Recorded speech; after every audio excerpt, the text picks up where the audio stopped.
नमस्कार दोस्तों, स्वागत है आपका अपने channel best knowledge in Hindi में। पटवार में जो बेसिक कंप्यूटर दे रखा है तो उसका मैं आज एमसीक्यू लेकर आया हूँ। टॉप 50 क्वेश्चंस हैं, तो आपको इनको अच्छे से देखना है। जो परीक्षा में आए हुए क्वेश्चन भी है और कुछ नए क्वेश्चन भी है, तो आप इनको ज़रूर देख के सॉल्व कीजिएगा। परीक्षा की दृष्टि से आपके लिए महत्वपूर्ण है।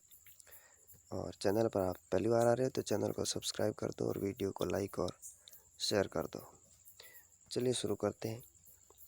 पहला क्वेश्चन देखिए, खाली जगह दे रखी है और एक प्रोग्राम है जिससे कंप्यूटर का उपयोग करना आसान हो जाता है। कौन सा? ऑपरेटिंग सिस्टम, एप्लीकेशन, यूटिलिटी या नेटवर्क? तो इसका राइट आंसर हो जाएगा डी। नेटवर्क एक प्रोग्राम है जिससे कंप्यूटर का उपयोग करना वो आसान हो जाता है। नेक्स्ट क्वेश्चन देखिए, प्रोग्राम में त्रुटि यानी कि एरर जिससे गलत या अनुपयुक्त परिणाम उत्पन्न होते हैं उसे कहते हैं, क्या कहते हैं? बग, बाइट, एट्रीब्यूट या यूनिट प्रॉब्लम? तो इसका राइट आंसर हो जाएगा ए, बग। नेक्स्ट क्वेश्चन देखिए, कंप्यूटर का प्रत्येक कंपोनेंट या तो खाली जगह होता है, क्या होता है? हार्डवेयर या सॉफ्टवेयर, सॉफ्टवेयर या सीपीयू या रैम, एप्लीकेशन सॉफ्टवेयर या सिस्टम सॉफ्टवेयर, इनपुट डिवाइस या आउटपुट डिवाइस? तो क्या होता है? इसका राइट आंसर हो जाएगा ए, कंप्यूटर का प्रत्येक कंपोनेंट या तो हार्डवेयर या सॉफ्टवेयर होता है। सॉफ्टवेयर का प्राथमिक उद्देश्य डाटा को खाली जगह में बदलना है। किस में बदलना है? वेबसाइट में, सूचना में, प्रोग्राम में या ऑब्जेक्ट? तो इसका राइट आंसर क्या हो जाएगा? बी, सूचना। सॉफ्टवेयर का प्राथमिक उद्देश्य डाटा को किस में बदलना है? सूचना में। नेक्स्ट देखिए, खाली जगह दे रखी है, सॉफ्टवेयर कोड में त्रुटियां ढूंढने की एक प्रक्रिया है, कौन सी है? कंपाइलिंग, टेस्टिंग, रनिंग या डिबगिंग? तो इसका राइट आंसर क्या हो जाएगा? D, debugging.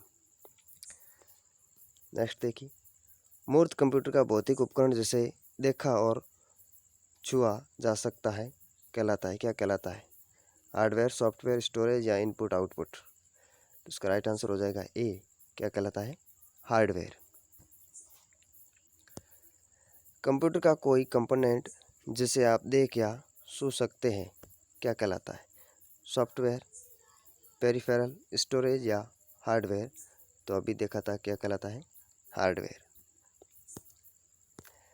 जिससे कंप्यूटर एक से अधिक टास्क परफॉर्म कर सकता है उस सेट ऑफ इंस्ट्रक्शन के लिए निम्नलिखित में से कौन सा पद उपयुक्त है? कौन सा है? हार्डवेयर है, सॉफ्टवेयर है, ह्यूमनवेयर है या फर्मवेयर है? तो इसका राइट आंसर क्या हो जाएगा? बी, सॉफ्टवेयर है। नेक्स्ट देखिए, कंप्यूटर के डाटा का सीपीयू से परिधि यंत्रों का अंतरण किसके माध्यम से प्राप्त किया जा सकता है? मॉडेम, कंप्यूटर पोर्ट्स, इंटरफेस या बफर मेमोरी? तो इसका राइट आंसर हो जाएगा सी, इंटरफेस। विशिष्ट प्रतिबंधों के आधार पर सॉफ्टवेयर के प्रयोग का कानूनी अधिकार के माध्यम से दिया जाता है, किसके माध्यम से दिया जाता है वो आपको बताना है।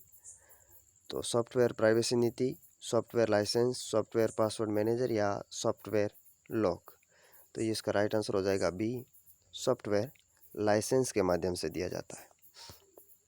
नेक्स्ट देखिए, डाटा का सुनियोजित रिकॉर्ड रखने के लिए सामान्यतया इनमें से किस सॉफ्टवेयर का उपयोग किया जाता है? Database software, word processing software, operating system, utility software? Right answer हो जाएगा ई, डाटाबेस सॉफ्टवेयर। मूल स्रोत से किसी भिन्न डेस्टिनेशन पर कॉपी करके डाटा का संरक्षण करना क्या कहलाता है?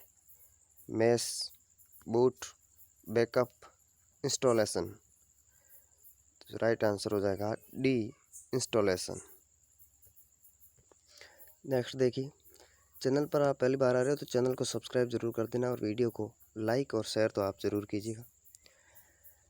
डॉस, DOS का पूरा नाम क्या है? Disk of system, disk operating system, device operating system या डोर ऑपरेटिंग सिस्टम।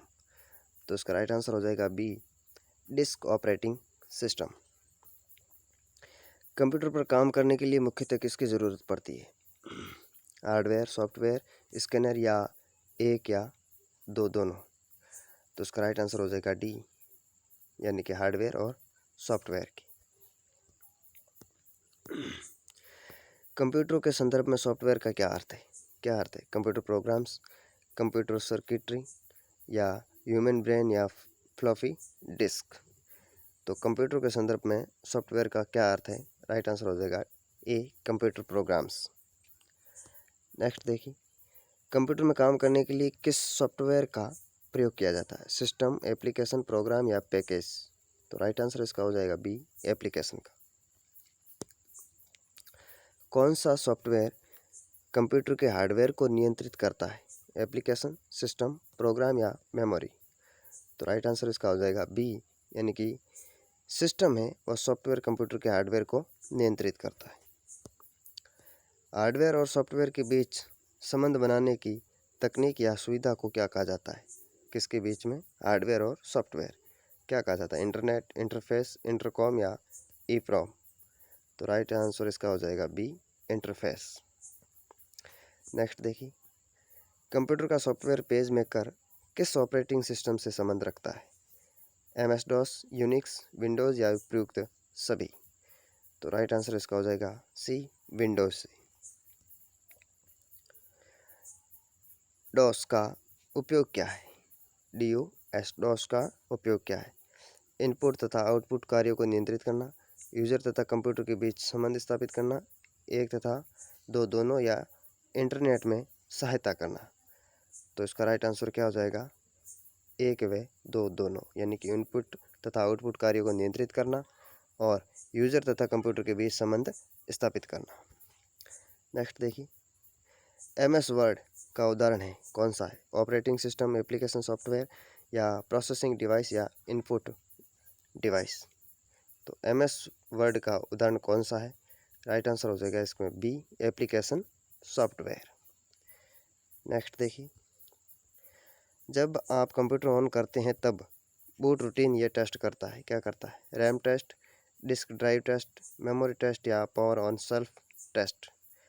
तो राइट आंसर हो जाएगा ए, रैम टेस्ट करता है। कंप्यूटर को बनाने वाले फिजिकल कंपोनेंट्स को कहते हैं? ऑपरेटिंग सिस्टम, हार्डवेयर, सॉफ्टवेयर या ब्राउज़र। राइट आंसर हो जाएगा बी, हार्डवेयर।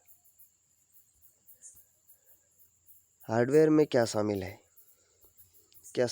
कंप्यूटर में डाटा इनपुट रखने के लिए प्रयुक्त सभी डिवाइसेज, अनुदेशों का समूह जिन्हें कंप्यूटर रन करता है या एग्जीक्यूट करता है, कंप्यूटर और इससे जुड़ी वे सभी डिवाइसेज जो डाटा के इनपुट और आउटपुट के लिए प्रयुक्त होती है, या सेंट्रल प्रोसेसिंग यूनिट, मेमोरी व स्टोरेज सहित इंफॉर्मेशन को प्रोसेस करने में लगने वाले। तो इसका राइट आंसर सी हो जाएगा, कंप्यूटर और इससे जुड़ी वे सभी डिवाइसेज जो डाटा के इनपुट और आउटपुट के लिए प्रयुक्त होती हैं वो हार्डवेयर में शामिल होती है। नेक्स्ट देखिए, खाली जगह दे रखी है, एक प्रकार की स्थायी मेमोरी है जो स्टार्टअप के लिए ज़रूरी उन सभी इंस्ट्रक्शंस को होल्ड करती है और पावर बंद करने पर यह इरेज नहीं होती। वो कौन सी है? नेटवर्क इंटरफेस कार्ड, यानी कि NIC, CPU, रैम या रोम। तो इसका राइट आंसर क्या हो जाएगा? डी, रोम। नेक्स्ट देखिए, जब PC पर किसी डॉक्यूमेंट पर कार्य करते हैं तब डॉक्यूमेंट अस्थायी रूप से स्टोर होता है। कहाँ पे स्टोर होता है अस्थायी रूप से? रैम, रोम, CPU या फ्लैश मेमोरी में। तो इसका राइट आंसर क्या हो जाएगा? ए, रैम में। निम्न में से कौन सत्य है? क्या सत्य है वो आपको बताना है। CD-ROM ड्राइव एक्सपेंशन स्लॉट्स में लगाए जाते हैं, फ्लैश में प्रोग्राम स्थायी होते हैं, रोम में प्रोग्राम स्थायी होते हैं, CD-ROM में प्रोग्राम दोबारा लिखे जा सकते हैं। तो सत्य है कौन सा वो आपको बताना है। तो इसमें सी हो जाएगा कि रोम में प्रोग्राम स्थायी होते हैं और रैम में अस्थायी। रैंडम एक्सेस मेमोरी निम्नलिखित में से किसे कहा जाता है? किसे कहा जाता है? रैम को, रोम को, पी रोम को या उपयुक्त सभी? तो रैंडम एक्सेस मेमोरी किसे कहा जाता है? रैम को। राइट आंसर हो जाएगा ए। रैम किस प्रकार की मेमोरी है? किस प्रकार की? बाहरी, सहायक, भीतरी या मुख्य? तो रैम है वो एक मुख्य मेमोरी है। माइक्रोसॉफ्ट वर्ड क्या है? ऑपरेटिंग सिस्टम है, word processing program, Microsoft Windows या इनमें से कोई नहीं, नन ऑफ अबव। तो माइक्रोसॉफ्ट वर्ड क्या है? राइट आंसर हो जाएगा B, word processing program. MS Word की विशेषताएं क्या है? एमएस वर्ड की विशेषताएं क्या है? स्पेलिंग चेकिंग, ग्राफिक्स, बोथ या नन ऑफ अबव, कोई नहीं। तो एमएस वर्ड की विशेषताएं क्या है? राइट आंसर इसका हो जाएगा आपके सी, दोनों, यानी कि स्पेलिंग चेकिंग और ग्राफिक्स। एमएस वर्ड को ओपन करने पर कितनी स्क्रीन विंडोज़ पर दिखाई देती है? कितनी दिखाई देती है? 1, 2, 3 या कोई नहीं? तो इसका राइट आंसर हो जाएगा आपके बी, 2 स्क्रीन दिखाई देती है। एमएस वर्ड में बनाई गई फाइल को किस नाम से जाना जाता है? प्रोग्राम, टेक्स्ट, ग्राफ या डॉक्यूमेंट? तो किस नाम से जाना जाता है? राइट आंसर हो जाएगा डी, डॉक्यूमेंट। एमएस वर्ड में सबसे नीचे जो स्क्रीन प्रदर्शित होती है उसे क्या कहा जाता है? स्टेटस बार, टाइटल बार, मेन्यू बार या एंड बार? तो इसका राइट आंसर क्या हो जाएगा? इसका राइट आंसर हो जाएगा ए, स्टेटस बार। एमएस वर्ड में सबसे ऊपर दिखाई देने वाली बार को क्या कहते हैं? सबसे ऊपर जो दिखाई देती है उसको क्या कहा जाता है? Tool bar, title bar, standard tool bar या टास्क बार? तो इसका राइट आंसर हो जाएगा B, title bar. MS Word में किस लेआउट में पेज का मार्जिन दिखाई देता है? Outline layout, web layout, normal layout या प्रिंट लेआउट? तो किस में दिखाई देता है? डी हो जाएगा, प्रिंट लेआउट। नेक्स्ट देखिए, एक्सेल में बनने वाली शीट को निम्न में से क्या कहा जाता है? Document sheet, spread sheet, file sheet या फोल्डर शीट? तो उसे क्या कहा जाता है? Spread sheet. एमएस एक्सेल में किन्हीं 5 स्टूडेंट की रिकॉर्ड का औसत ज्ञात करने के लिए कौन सा फॉर्मूला प्रयोग होता है? किसमें? एमएस एक्सेल में। मैक्सिमम, मिनिमम, एवरेज या सम? तो इसका राइट आंसर हो जाएगा सी, एवरेज। कौन सा फॉर्मूला? एवरेज। एक्सेल में शीट का डिफ़ॉल्ट व्यू होता है वर्क, ऑटो, नॉर्मल या रोमन? तो एक्सेल में शीट का डिफ़ॉल्ट व्यू कौन सा होता है? तो वो होता है नॉर्मल। एमएस एक्सेल में जो की संशोधन के काम आती है वह है कौन सी की संशोधन में काम आती है एमएस एक्सेल में? F1, F2, F3, F4? तो इसका राइट आंसर क्या हो जाएगा? B, F2। एमएस एक्सेल का ऐसा कौन सा फीचर है जो श्रृंखला को तार्किक रूप से दोहराने और बढ़ाने को आसान बनाता है? ऑटोफिल, ऑटो करेक्ट, ए वह दोनों, यानी कि ये दोनों, और उपरोक्त सभी? ये तो वही हो गया, उपरोक्त सभी है वे दोनों। तो इसमें क्या हो जाएगा राइट आंसर आपके? राइट हो जाएगा बी, ऑटो करेक्ट। इनमें से कौन सा पावर पॉइंट का व्यू नहीं है? Slide show view, slide sorter view, normal view, outline view? तो कौन सा नहीं है? इसका राइट आंसर क्या हो जाएगा? D, outline view. Power point presentation का एक्सटेंशन क्या होता है? .pot, .ppt, .ptp या .ppe? तो इसका राइट आंसर क्या हो जाएगा? B, .ppt। नेक्स्ट देखिए, पावर पॉइंट प्रेजेंटेशन में न्यू फाइल बनाने की शॉर्टकट की कौन सी है? Ctrl+N, Ctrl+S, Ctrl+M या Shift+N? तो कौन सी हो जाएगी? राइट आंसर हो जाएगा ए, Ctrl+N। नेक्स्ट देखिए, रन डायलॉग बॉक्स से पावर पॉइंट को ओपन करने के लिए क्या लिखा जाता है? पावर पॉइंट या PWR पॉइंट, पावर PNT या पावर पिंट। तो क्या लिखा जाता है, राइट आंसर क्या हो जाएगा, सी पावर PNT। प्रेजेंटेशन बनाने के लिए किस प्रोग्राम का उपयोग किया जाता है, एक्सेल, पावर पॉइंट, एक्सेस या आउटलुक। तो इसका राइट आंसर क्या हो जाएगा, बी पावर पॉइंट का। नेक्स्ट देखिए, पावर पॉइंट स्लाइड में स्पीकर नोट बनाने के लिए किस ऑप्शन का यूज़ किया जाता है, slide note, short notes, sound note या नोट्स व्यू। तो इसका राइट आंसर हो जाएगा डी, नोट्स व्यू का यूज़ किया जाता है। आप स्लाइड शो को कैसे रोक सकते हैं, डिलीट बटन को दबाकर, एस्केप बटन को दबाकर, राइट एरो को दबाकर या लेफ्ट एरो को दबाकर। तो इसका राइट आंसर हो जाएगा बी, एस्केप बटन को दबाकर।